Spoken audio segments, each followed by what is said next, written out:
In a small coastal town, an unusual scene unfolded one morning that would forever change the lives of its residents. Thousands of shoes were scattered across the sandy shore, remnants of 2 shipping containers lost during a fierce storm the previous night. The beach, usually a quiet haven, was now a hub of activity as people flocked to the shore, hoping to find a free pair of high-end sneakers. Amid the chaos, another item went unnoticed, a small, unassuming briefcase containing a massive secret. But before we start, smash the like button and make sure to subscribe if you haven't, and hit that notification bell so that you won't miss any new stories. Clara, a local resident, was among those drawn to the beach on her day off. She joined the throng, eager to find something valuable. Children ran around with mismatched sneakers, while adults carried armfuls of shoes, inspecting and discarding them. Despite the disorder, Clara was determined to find something special. Her eyes scanned the horizon, watching as the tide continued to bring in more shoes. She picked up multiple pairs but couldn't find a match. Just as she began to question whether she was wasting her time, she noticed a flash of metallic gray among the shoes, a shape that didn't belong. Moving quickly through the crowd, Clara discovered a sleek, silver briefcase standing on the sand. It was overlooked by others, who were too distracted by the scattered shoes. Clara hesitated, feeling as though the briefcase might be someone's private property, but curiosity got the better of her, and she brushed the sand off its surface. The briefcase was heavy, far heavier than she'd expected, sparking her imagination about its contents. Clara glanced around the bustling beach, reporters capturing the strange phenomenon, but no one paid her any attention. She gripped the handle, pulling the briefcase free from the sand. It felt special, as if it was meant for her. Clara's mind raced with possibilities, cash, documents, valuables. Whatever it was, it had been lost at sea and washed up just for her. If it was important, she would take it to the authorities. But for now, it was her secret. With trembling hands, Clara clutched the briefcase, the chatter around her fading into the background. She walked away from the crowd, trying to appear casual, expecting someone to stop her, but no one did. The crowd remained preoccupied with the shoes. Reaching her car parked behind the dunes, Clara unlocked the door and placed the briefcase on the passenger seat, eager to uncover its secrets. The drive home felt interminable, and Clara frequently checked her mirror, fearing someone might be following her. But after a 30-mile drive, she arrived home without interruption. The briefcase lay on her kitchen table, almost beckoning her to open it. Clara searched for tools, finding a long Allen wrench to pry it open. With some effort, she managed to break the lock, and the briefcase flew open with a loud bang. Inside was a single object, an odd, bulky-looking phone unlike any model Clara had seen. It was matte black, with thick, grippy handles, resembling a large walkie-talkie. Clara picked it up, intrigued by its weight and design. She noticed a round button on the side and, with a hesitant flick, twisted it. A series of high-pitched radio frequencies crackled through the air, as if the phone was trying to tune into a signal. For 10 minutes, Clara fiddled with the device, adjusting settings, but all she heard was static. Frustrated, she placed the phone on her kitchen counter, disappointed.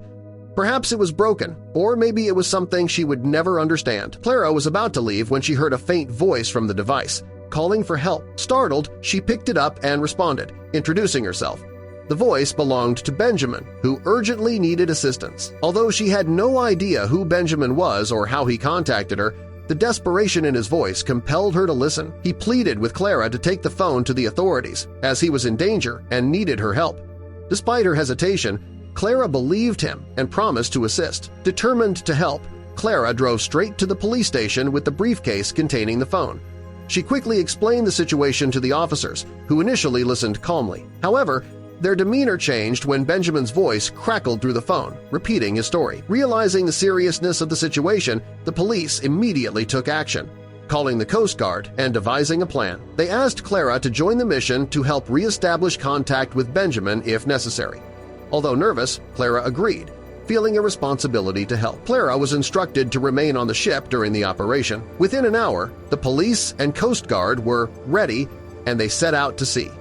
2 hours later, they reached the coordinates Benjamin had provided and spotted a massive ship listing unnaturally in the water. The police and Coast Guard prepared to board the vessel, leaving their walkie-talkies on so Clara could listen from the safety of their boat. As the officers boarded the ship, Clara recalled Benjamin's story. The ship had been carrying containers of shoes, but a distracted crew member missed warning signs on the ship's sonar, causing them to hit a coral reef. The collision tore a hole in the ship, and water began seeping in. With no cell phone reception, the crew was unable to call for help. In a desperate attempt to stay afloat, they began dropping containers overboard, one of which contained a waterproof briefcase with a satellite phone inside. Benjamin hoped someone would find the briefcase and call for help, which led to Clara discovering it. Clara listened intently as the officers moved through the ship, searching for any signs of life. After a tense half-hour, there was a breakthrough. She saw small figures appearing on the deck, waving and calling down to the Coast Guard. The crew members began descending the ladder toward the Coast Guard boat where Clara was waiting. She watched as they reached the bottom, their faces pale but relieved. The rescued crew members were brought aboard the Coast Guard vessel, visibly shaken but safe. Officers greeted them with warm blankets and comforting words. Clara stood to the side, her heart racing as she realized the gravity of the situation. When Benjamin finally emerged, he immediately locked eyes with Clara, and in that moment, everything else faded away. Benjamin, with unsteady steps but a mix of gratitude and disbelief on his face, walked over to Clara and pulled her into a tight embrace. "You have no idea how much I prayed someone would find that briefcase," he whispered, his voice breaking. Clara, feeling his relief, hugged him back tightly, her eyes welling with tears. As the Coast Guard vessel returned to shore, the crew shared stories of the storm and their desperate actions. Clara realized how close they had come to disaster. Watching Benjamin speak with an officer, she felt grateful for their safety. Upon arriving at the harbor, ambulances awaited to take the crew for checkups. Clara stayed until assured by an officer that everything was under control. In the following days, news of the rescue spread, and Clara was contacted by reporters. The real relief came when Benjamin called to say he and the crew were recovering well. A week later, Clara visited the hospital, unsure of what to say, but Benjamin's smile erased her doubts. They talked for hours about the ship and the briefcase that led to his rescue. Benjamin's gratitude marked the beginning of a new bond between them. Efforts to salvage the ship were underway, with divers and cranes recovering goods from the icy water. The successful operation brought closure to the ordeal. As Benjamin recovered, he and Clara kept in touch, their conversations growing longer and more personal. They discovered a natural connection, sharing dreams and fears. When the last container was retrieved, Clara was invited to a gathering marking the end of the salvage mission. Watching the damaged ship return to port, she felt a sense of finality. Benjamin, with a smile, asked, "So, what's next?" Clara laughed, grateful for his presence in her life. In the months that followed, Clara and Benjamin's friendship blossomed. They met regularly, sharing coffee and long beach walks. They talked about families, work, and the day that brought them together. For both, it was a reminder of life's unexpected changes. Benjamin eventually returned to sea, but they stayed in touch.